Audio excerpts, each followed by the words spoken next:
Every school child learns about the battles of Lexington and Concord and their roles in the creation of our country.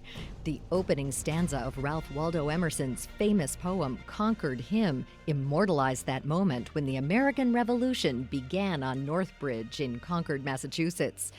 By the rude bridge that arched the flood, their flag to April's breeze unfurled. Here once the embattled farmers stood and fired the shot heard round the world. But is this the real beginning of the revolution? Ray and Marie Raphael don't think so, and they're telling the story of the actual beginning in their book, The Spirit of 74, How the American Revolution Began. In 1774, the people of Massachusetts overwhelmingly overthrew British rule. And this was 2 years before the Declaration of Independence and the year preceding the Battle of Lexington and Concord. So it's just amazing that people do not know this dramatic story about how common people throughout Massachusetts, all over the colony, literally threw out all political and military rule of the British and began to establish their own civil rule and prepare to defend the revolution that they had made 2 years before the Declaration of Independence. So that's the spirit of 74. Raphael says that the Boston Tea Party on December 16, 1773, angered the British government so much that they closed the port of Boston until the colonists paid for the tea.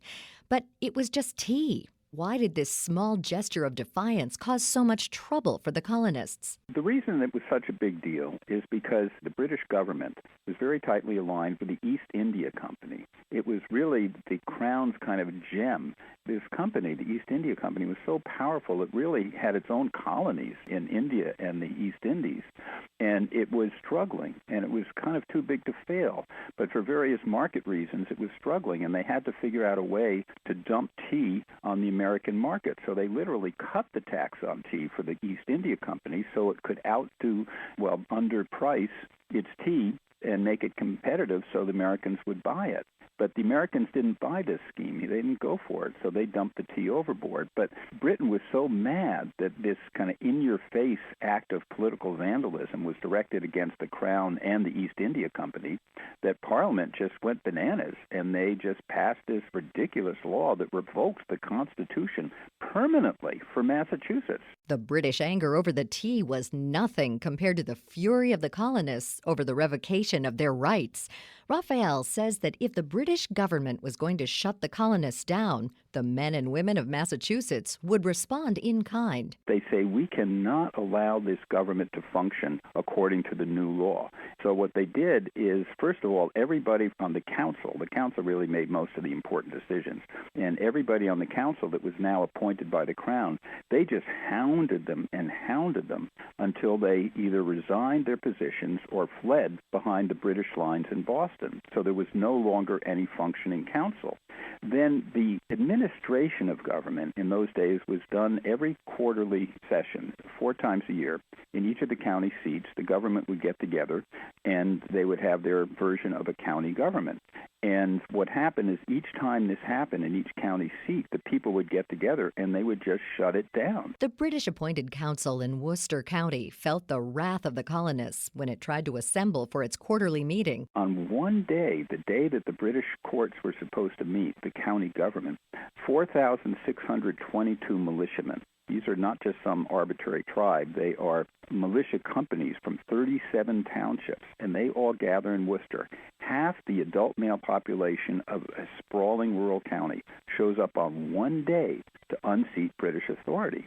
And they gather in town, and they occupy the courthouse, and then they get the 24 court officials to walk the gauntlet between them one at a time, each one holding his hat in his hand and saying, I will no longer do anything to support this unconstitutional, terribly unjust act, and so on. And basically, that's the end. They had to say this 30 times each as they walked the gauntlet between them because there's over 2,000 guys on each side. You know, they all want to hear these court officials resign their post.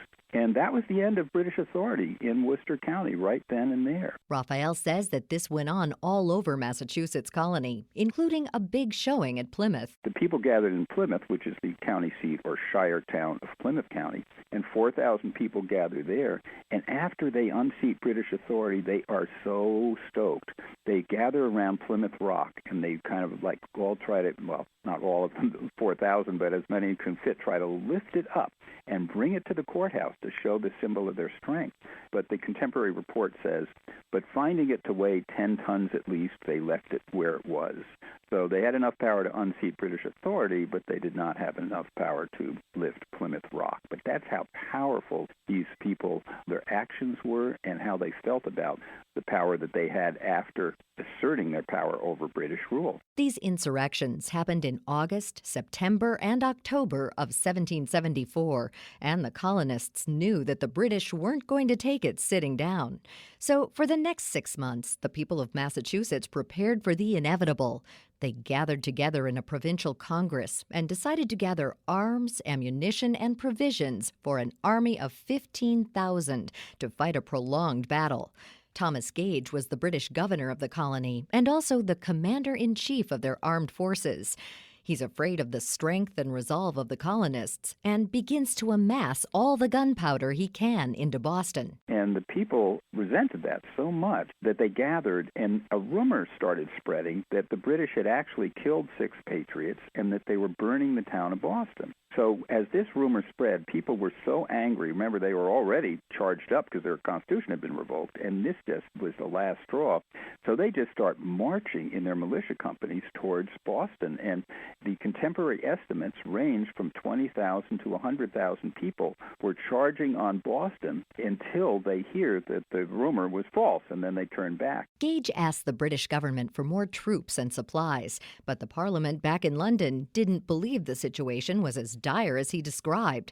Raphael says that in the spring of 1775, Gage finally got more troops and sent them to Concord, not Worcester, where the Patriots had stored all of their arms and supplies, because his spies told him that Worcester is too far to send troops out and expect them to return alive.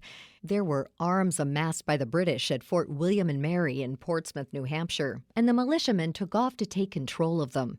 Raphael says that this was the first actual battle in the Revolution. So that was the first time in which actually Patriot militiamen faced against British officials. So in some sense, that was the first battle. And it was a very short one because there was only 6 people defending the fort. And then they seized all these weapons, which they would later use at Bunker Hill. Now the colonists were ready for war. But what were the Founding Fathers doing during all of this excitement in Massachusetts? Raphael says that they were in Philadelphia meeting in the Continental Congress. They voiced their support for the Patriots, but they weren't ready for war elsewhere. When the British finally strike at Lexington and Concord, the other colonies finally get the message, and the war begins in earnest.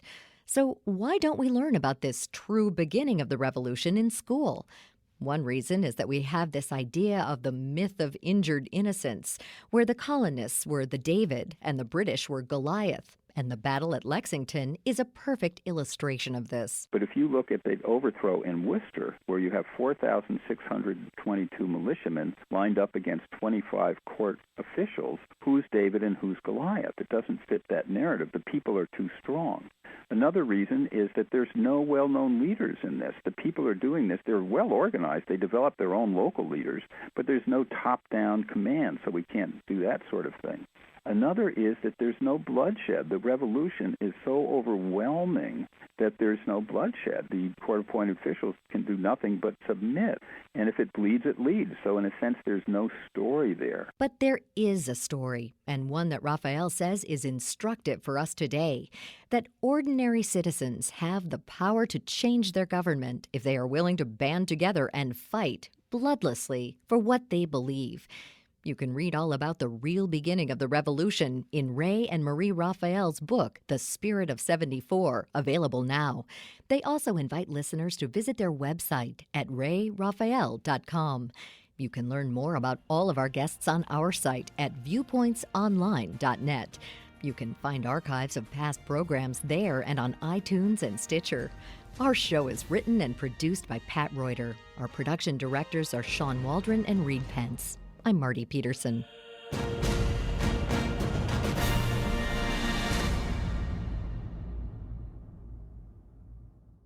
Medicare and their list of suppliers continue to change, so if you have diabetes, it may affect where you get your testing supplies. But rest assured that your number one doctor-recommended one-touch testing supplies are always covered by Medicare Part B at your local pharmacy and approved mail-order suppliers. Dr. Brian Levy, Chief Medical Officer at LifeScan, maker of one-touch products. Some mail-order suppliers may offer a limited selection of diabetes testing supplies. They may try to switch you to a different brand, saying your current products are no longer covered. That's just not true. You are entitled to continue using the products you know and trust and that have been recommended by your healthcare professional at no additional cost. Remember, you have a choice. Stay with the number one brand used by Medicare patients. For questions about coverage or where to get your one-touch testing supplies, call 1-866-621-6216 or visit www.onetouch.com/Medicare. Medicare Part B is not a guarantee of coverage and payment, which may be subject to coinsurance, deductible, and patient eligibility requirements.